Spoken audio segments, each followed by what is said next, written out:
সবার মাথার উপর পাকা ছাদ তৈরি করে দেব। এটাই আমার এলাকার মা ভাই বোনের কাছে প্রতিশ্রুতি। প্রতিশ্রুতি না ঢপের শ্রুতি? কে বললো? কে বললো না কথাটা? ফাটাকেষ্ট, গুন্ডা ফাটাকেষ্ট।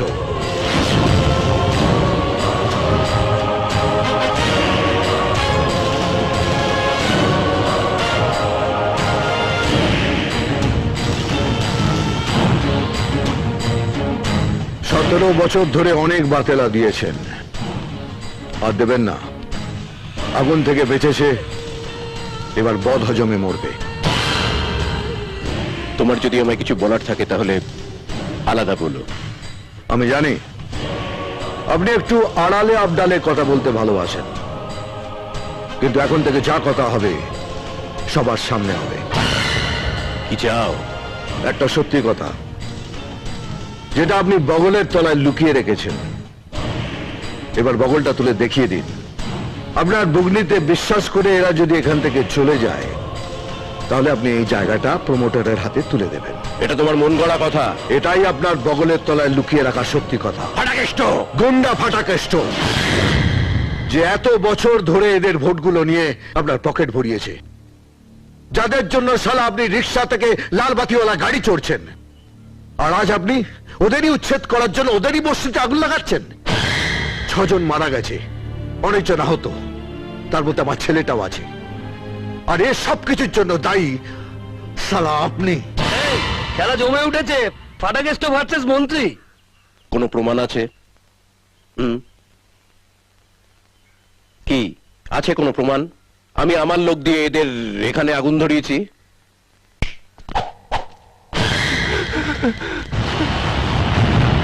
স্যার, স্যার, এরা আমাকে খুব মেরেছে স্যার, আমি এদের সব বলে দিয়েছি স্যার। এই রে, এবার নিজের কাঁথায় আগুন লেগেছে। এই ক্যামেরা বন্ধ করো। আমি ক্যামেরা বন্ধ করা যাবে না, লাইভ টেলিকাস্ট চলছে। লোকটার দম আছে। ঠিক বলেছিস, এবারে মিনিস্টারের দম বের করবে। আর একটু রগড়াও গুরু। আপনাদের মতো লোকেরা মন্ত্রীর চেয়ারে বসে আছে বলেই আজ এখানে ওখানে আগুন জ্বলছে। পাল্লা দরে বিক্রি করে দিচ্ছেন দেশটাকে আপনারা। আমার জায়গায় থাকলে বুঝতে পারতে মন্ত্রিসভার কত জ্বালা। আর আমাদের জায়গায় আপনি থাকলে বুঝতে পারতেন যে মন্ত্রীদের জন্য আমাদের কত জ্বালা। কিসের জ্বালা পোয়াচ্ছ তুমি? বেশ তো আছো, তোমাকে চিনি না আমি? আপনি আমাকে যতটা চেনেন, আপনাকেও আমি ততটাই চিনি রণদা। ওই মন্ত্রীর চেয়ারে বসে গরিবের রক্ত জল করা পয়সায় বিদেশ ঘোরা, আর কখনো কখনো ঠান্ডা ঘর থেকে মুখ বার করে বলা, তোমরা সবাই ভালো আছো তো? এসব যে কেউ করতে পারে। বস না, বস, বসে দেখা কি করতে পারিস। মন্ত্রিত্বটা গুন্ডামির আঁকড়া নয় যে 2-4টে পেটো মারলে কি 5-10টা লাশ ফেললে অমনি সব সমস্যার সমাধান হয়ে গেল। ক্যামেরা চলছে তো, তাই বড় বড় বাতেলা বেরোচ্ছে। 7 দিনের জন্য চেয়ারটা ছেড়ে দিচ্ছি, বসে দেখা কি করতে পারিস দেখা। ওটা আমার কাজ নয়, আপনার কাজ। আর এই কাজটা করার জন্যই আমরা আপনাকে ভোট দিই। ব্যাস, টায়ার পাংচার? টিভিতে লাইভ টেলিকাস্ট চলছে, সকলে তোমার বুক নিয়ে শুনছে। বলো, গুন্ডামি করে খাচ্ছ খাও, কিন্তু মনে রেখো, মন্ত্রিত্বটা যে কারো কাজ নয়। 7 জন্ম মন্ত্রীর চেয়ারে বসিয়ে রাখলেও তুমি 7টা সমস্যারও সমাধান করতে পারবে না। চল দাঁড়ান।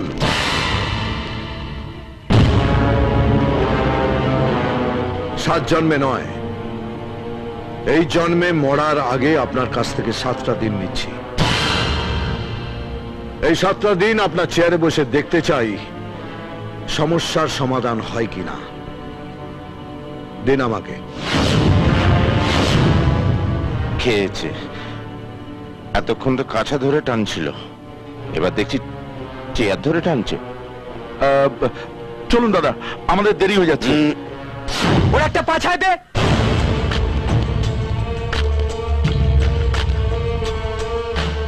খবরে আসতে চাইছো? ফাটাকেষ্ট খবর দেখে না, খবর শোনে না, খবর তৈরি করে। হিম্মত থাকে তো 7টা দিন আমাকে আপনার চেয়ারে বসান। তোমার মতো একটা গুন্ডা হবে স্বরাষ্ট্রমন্ত্রী? আমার মতো গুন্ডার কাঁধে ভর করে আপনার মতো লোক যদি মন্ত্রী হতে পারে, তাহলে আমার মতো গুন্ডা মন্ত্রীর চেয়ারে বসলে চেয়ারটা অশুদ্ধ হবে না। আমি দুটোকেই উচিত শিক্ষা দিতে চাই, আপনাকে আর আপনার ওই চেয়ারটাকে। শিক্ষাটা আমি তোমাকে দেব। চল রতন। ফাটা কেষ্ট জিন্দাবাদ ফাটা কেষ্ট জিন্দাবাদ ফাটা কেষ্ট জিন্দাবাদ ফাটা কেষ্ট স্রেফ 7টা দিন। স্বরাষ্ট্রমন্ত্রীর সামনে 7 দিনের চ্যালেঞ্জ ছুড়ে দিলেন ফাটাকেষ্ট। স্বরাষ্ট্রমন্ত্রী কি তাকে এই 7টা দিন দেবেন? আপনারা কার দিকে, স্বরাষ্ট্রমন্ত্রী নাকি ফাটাকেষ্ট? আপনাদের রায় নিতে আসছে চৈতালি রায়, খবর কলকাতা। আমাদের ঘুষ দিতে না হলেই ভালো, কামাই বাড়বে, হ্যাঁ ঠিক আছে। চলতি কা নাম গাড়ি। 17 বছর ধরে তো কিছুই হয়নি। 7 দিন দায়িত্বটা অন্য একজনের হাতে দিয়ে দেখাই যাক না কি হয়। আজকের অভিমত, ফাটাকেষ্টকে 7 দিনের জন্য স্বরাষ্ট্রমন্ত্রীর দায়িত্ব দেওয়া হোক। ফাটাকেষ্টর পক্ষে 60%, বিপক্ষে 40%। যা সর্বনাশ হয়ে আছে 7 দিনে তো তার চেয়ে বেশি কিছু হবে না। ওকে একটা চান্স দেয়া দরকার। গুরু আমাদের লোক, ছবি হিট। 20 का 50, 20 का 50, 20 का 50। ফাটাকেষ্টকে 7 দিনের জন্য স্বরাষ্ট্রমন্ত্রীর দায়িত্ব দেওয়া হোক। পক্ষে 75%, বিপক্ষে 25%। ফাটাকেষ্ট লোকটা তো ভালোই, দেখা যাক না কি হয়। ভালো লোকের আসল চেহারাটা তো দেখলাম, 7 দিন না হয় একটা খারাপ লোককেই দেখি। ফাটাকেষ্টকে 7 দিনের জন্য স্বরাষ্ট্রমন্ত্রীর দায়িত্ব দেওয়া হোক। পক্ষে 85%, বিপক্ষে 15%। স্বরাষ্ট্রমন্ত্রীর ইস্তফা চাই, স্বরাষ্ট্রমন্ত্রীর ইস্তফা চাই, স্বরাষ্ট্রমন্ত্রীর ইস্তফা চাই, স্বরাষ্ট্রমন্ত্রীর ইস্তফা চাই। আপনারা কি ওয়াকআউট করছেন? হ্যাঁ, অনেক সহ্য করেছি, আর নয়। রণদেব পালের মতন একটা দুর্নীতি পরায়ণ লোক স্বরাষ্ট্রমন্ত্রীর মতন গুরুত্বপূর্ণ পদে থাকার যোগ্যই নয়।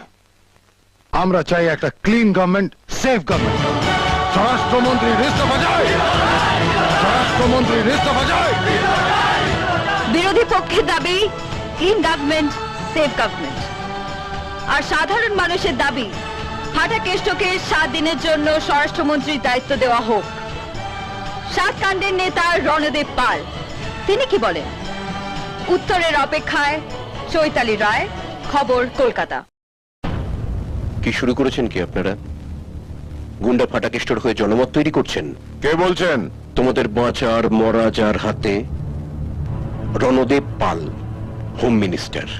দেখুন, স্যার, একটা নিউজ চ্যানেলের যা কাজ, আমরা তো সেটাই করছি। তোমাদের কাজ আমি বের করে দেব। যেটা করছো সেটা বন্ধ না করলে এ শহরে তোমাদের একটাও টাওয়ার থাকবে না।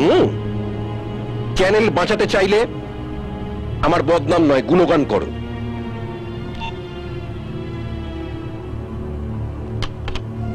হোম মিনিস্টারের ফোন ছিল। কি বললেন? তুমি যা করছো তা বন্ধ না করলে এই শহরে আমাদের একটা টাওয়ারও থাকবে না। তাই চ্যানেল বাঁচাতে চাইলে ওর বদনাম নয়, আমরা যেন ওর গুণগানই করি। কাকে ফোন করছো? হ্যালো, হোম মিনিস্টারকে দিন। চৈতালি রায়, খবর কলকাতা। চৈতি দাদা। কি বলেছেন আপনি? আমরা যেটা করছি সেটা যদি বন্ধ না করে এই শহরে আমাদের কোনো টাওয়ার থাকবে না। আমাদের চ্যানেল বাঁচাতে গেলে আপনার গুণগান করতে হবে। ঠিক তাই। মিস্টার হোম মিনিস্টার, এই শহরে আমাদের কোনো টাওয়ার থাকবে কি না তার ব্যাপারে না চিন্তা করে আপনার গদিটা থাকবে কি না সে ব্যাপারে বেশি চিন্তা করুন, তাতে আপনারই মঙ্গল।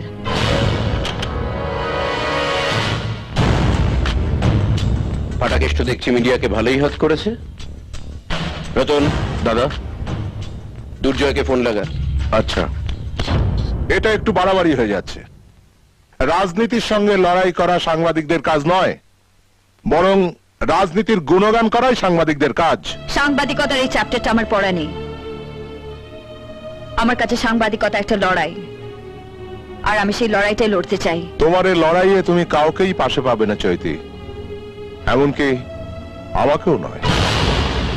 আমার ফ্যামিলি আছে চৈতি, আর যদি আমার কিছু হয়ে যায় তাহলে ওদের কে দেখবে বলো তো? তাছাড়া একটা মিথ্যে লড়াই করতে গিয়ে আমি তো আমার বউ ছেলে মেয়ের সর্বনাশ ডেকে আনতে পারি না। মিথ্যা আপনার কাছে, কিন্তু আমার কাছে নয়। এই লড়াইটা লড়বো বলেই আমি সাংবাদিকতা এসেছি, আর এর থেকে আমি একটুও পিছু হটবো না। রণদেব পালকে তুমি চেনো না চৈতি? আমার থেকে বেশি তাকে আর কেউ চেনে না। এই লড়াইয়ে আমার সঙ্গে আর কেউ থাকুক না থাকুক, একজনকে আমি নিশ্চয়ই আমার পাশে পাবো, ফাটাকেষ্ট। হ্যাঁ গো, মন্ত্রীর বউদের কিরম দেখতে হয় গো? হঠাৎ মন্ত্রীর বউদের নিয়ে